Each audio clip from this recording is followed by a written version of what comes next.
10 بیٹے تھے جناب عبد المطلب کے، انہوں نے 6 شادیاں کی مختلف وقتوں میں، 10 بیٹے تھے۔ نبی پاک علیہ السلام کی دادی جو ہیں سگی دادی، ان سے 3 بچے ہوئے جناب عبد المطلب کے، ایک حضرت عبداللہ، ایک جناب ابو طالب اور ایک زبیر۔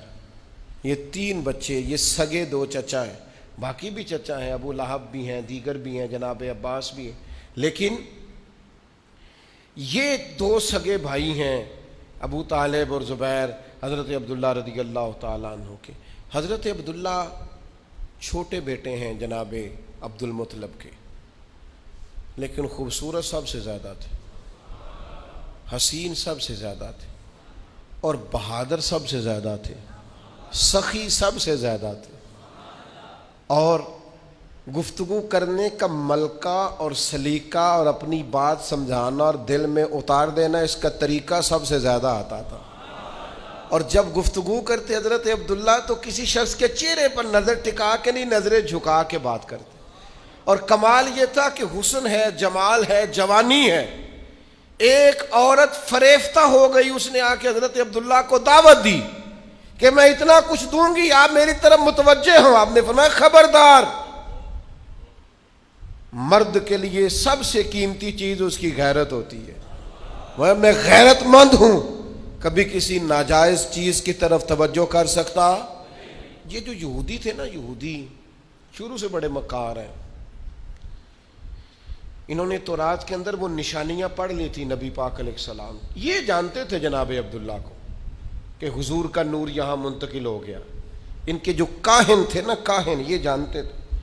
حضرت عبد المطلب رضی اللہ تعالیٰ انہوں نے ایک دفعہ منت مانگی تھی کہ اگر میرا فلاں کام ہو جائے تو میں اپنے ایک بیٹے کی قربانی کروں گا۔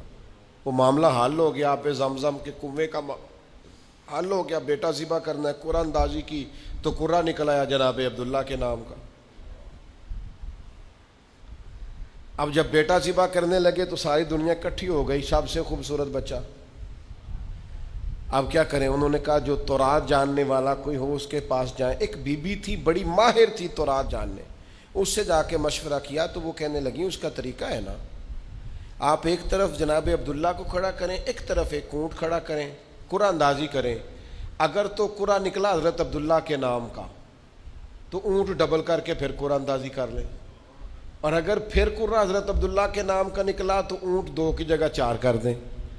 جب تک قرہ اونٹ کے نام کا نہیں نہ نکلتا، اونٹ بڑھاتے جائیں، ڈبل کرتے جائیں، 2 کے 4 کیے، 4 کے 8 کیے، اونٹ تقریباً 100 ہو گیا۔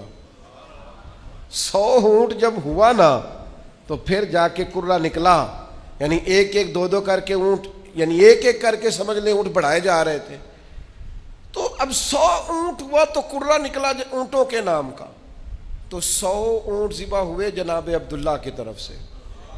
اس وقت سے طے ہو گیا عربوں میں کسی کا خون بہا دینا ہو، کسی شخص کے انتقال پر دیت دینی ہو، جرمانہ تو 100 اونٹ ہے۔ اور یہ اس طرح طے ہوا کہ اسے نبی پاک نے بھی قائم رکھا ہے صلی اللہ تعالی علیہ وسلم۔ ایک شخص نے آ کے حضور سے کہا تھا آپ 2 ذبیحوں کے بیٹے ہیں، تو حضور مسکرائے، تو پوچھنے والوں نے پوچھا حضور 2 ذبیح کون سے؟ فرمایا ایک جناب اسماعیل اور ایک میرے والد جناب عبداللہ۔ ان کے لیے دمبا آ گیا تھا، گویا ان کے لیے 100 اونٹ بن گئے تھے، لیکن دونوں اللہ کے راستے میں قربان ہونے کو تیار۔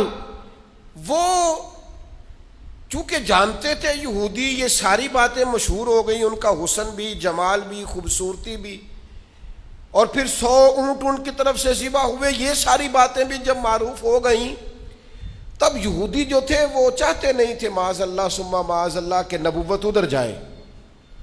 وہ تو اتنا جانتے تھے حضور کو کہ قرآن کہتا ہے یعرفونہ کما یعرفون ابناءہم، وہ تو محبوب آپ کو اس طرح جانتے ہیں جس طرح بندہ اپنے بیٹوں کو جانتا ہے، یعنی 2 بچے جڑواں ہوں تو کوئی اور پہچانے نہ پہچانے، ماں باپ پہچان لیتے ہیں، یہ تو اس طرح جانتے ہیں جس طرح اپنے بیٹوں کو جانتے۔ تو ایک دن وہ اکٹھے ہو کے جناب عبداللہ کو شہید کرنے کی غرض سے آئے۔ ایک جنگل میں آپ تشریف فرما تھے، واپس آ رہے تھے تو وہ شہید کرنے آ گیا یہودی، قربان جائیں۔ اللہ تعالیٰ نے ایک نورانی مخلوق بھیجی آسمان سے، جنہوں نے انہیں مار بھگایا. جب وہ مار کے بھگا رہے تھے نا تو نبی پاک کے نانا جان حضرت آمنہ رضی اللہ تعالیٰ عنہ کے والد یہ منظر دیکھ رہے تھے.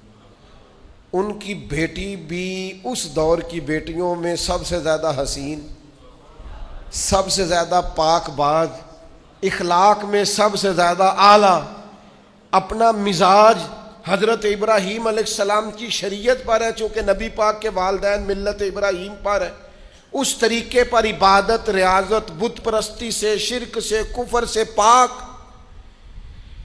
وہ بھی بڑی پاکیزہ تھیں اور بڑی دنیا چاہتی تھی رشتہ ہو جائے. تو یہ منظر دیکھ کر حضرت آمنہ کے والد کہنے لگے لو بھائی مجھے تو رشتہ مل گیا ہے. انہوں نے جا کے کسی طریقے حضرت عبد المطلب کو پیغام بھیجا. جناب عبد المطلب بھی جانتے تھے کہ بڑی شانوں والی بیٹی ہے.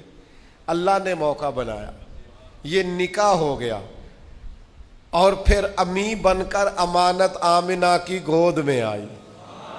یہ حسین نونہال نبی کریم علیہ السلام جناب آمنہ کی گود میں آئے، اور کسی پکارنے والے نے کہا ہو درود تجھ پہ بھی آمنہ، ہو درود تجھ پہ بھی. میں ضد نہیں کیا کرتا پر میرا دل کرتا ہے ہم سارے حضور کی والدہ پر درود کہیں. میرا دل کرتا ہے، میری خواہش ہے. بولیے ذرا، ہو درود تجھ پہ بھی، ہو درود تجھ پہ بھی، تیرے لال پر بھی سلام ہو. تیری گود کتنی حسین ہے، ملا جس کو ماہ تمام ہے. ہو درود تجھ پہ بھی آمنہ، تیرے لال پر بھی سلام ہو. قربان جائیں حضرت آمنہ کی گود میں. اور ابھی نبی پاک والدہ کے شکم نور میں ہی تھے کہ جناب عبداللہ تجارت کرنے کے لیے گئے. آپ کے والد، بعد نے لکھا ہے آپ کے ننہال تھے، بعد نے لکھا ہے آپ کے والد کے جناب عبد المطلب کے ننہال تھے مدینے میں. وہاں واپسی پہ جناب عبداللہ کا وصال ہو گیا، بخار ہوا، انتقال ہو گیا. اور پھر 6 سال عمر تھی یا 4 سال عمر تھی، با اختلاف روایات جناب آمنہ حضور کو لے کر گئیں قبر پر جناب عبداللہ کی، اور واپسی پر مقام ابوا پر ان کا بھی وصال ہو گیا.